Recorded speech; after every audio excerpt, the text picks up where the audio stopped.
So I have two wood projects that are in a drying stage. One is the 3 boxes, so that's good. And the other is a bunch of wood cookie type things to try and make wooden coasters. However, that's not what this video is about. This video is about trying to make something such that the new Collet chuck that I got for the lathe to be able to use the milling bits and milling attachment needs something to get it out of the chuck, or out of the spindle, I guess. It's not in the chuck. It is a chuck. Out of the spindle. So problem is this setup is not designed for my lathe. So this is designed for my lathe because this is the part that's supposed to go in there, but this is not. So when this went in, because I did have it test fit the other week, this went in fine, but I then could not get it to easily pop out. I didn't want to just pound on this with my rubber mallet because I didn't want to break the little handle, and this goes down inside there versus resting on the metal, so it's literally just pounding. When you're tapping, it's pounding just on the threads. Since I couldn't get it out just with that, I had this piece of 1/2 inch and I put that in and I was tapping,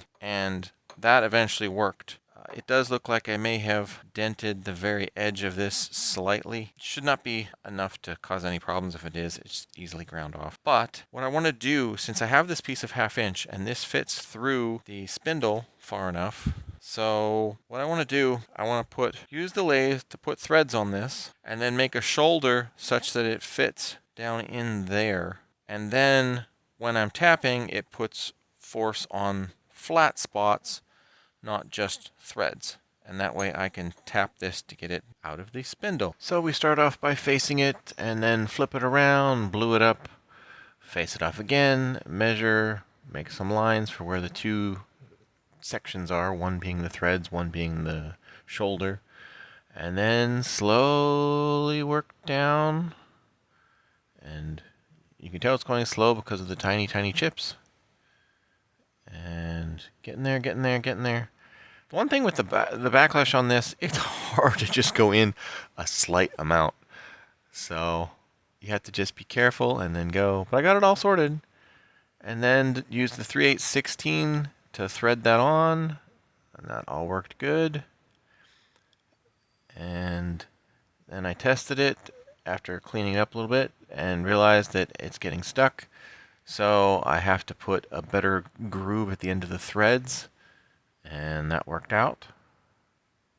Alright, well, I hope that works. I at least have threads. I have the cutout for thread relief. I have the little shoulder, etc. Let's see how well it fits.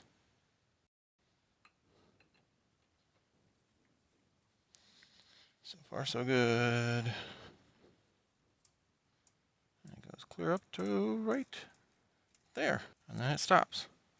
So I'm guessing that means that that shoulder is hitting, which is what we wanted. This time with the thread relief cut, the threads do better. Like, it goes till it actually stops, versus before the threads were catching on the shoulder. So before the thread relief, I spun it on earlier and the threads had gone to 0 in that area, and it was sort of sticking. Now it goes and goes, and then there's a stop. So I'm fairly certain that's when this hits the stop in there. So that's good. So that will give me a nice solid piece that I can put in there. So this will be up in the spindle.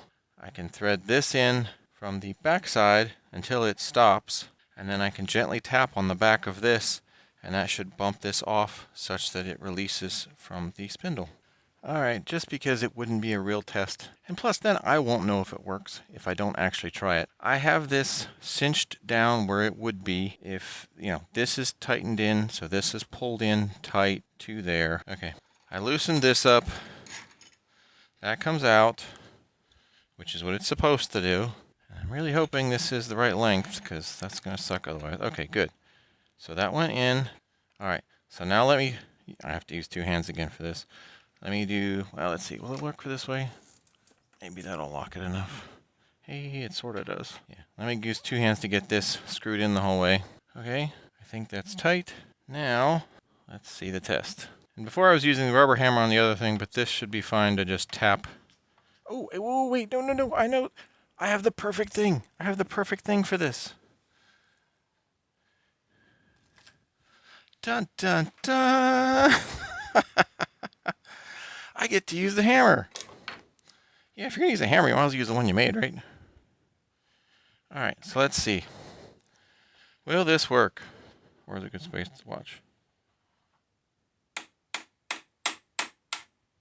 Oh ho ho ho! That popped out. So the hammer works, and the shaft works. And yeah, it did go in the whole way. That's awesome. That works exactly as what I needed. Yay! All right. I was able to use the lathe to fix something for the lathe. So now what that means is I can actually use this to do milling without having to worry that I won't be able to get this back out, which that's also awesome. Because I think one of the things I want to try and do next as a lathe project is mill the T-nut such that, because this came with, the quick change device came with a default T-nut and a custom one that you make yourself to fit exact. So now I can use the milling attachment to try and make a T-nut.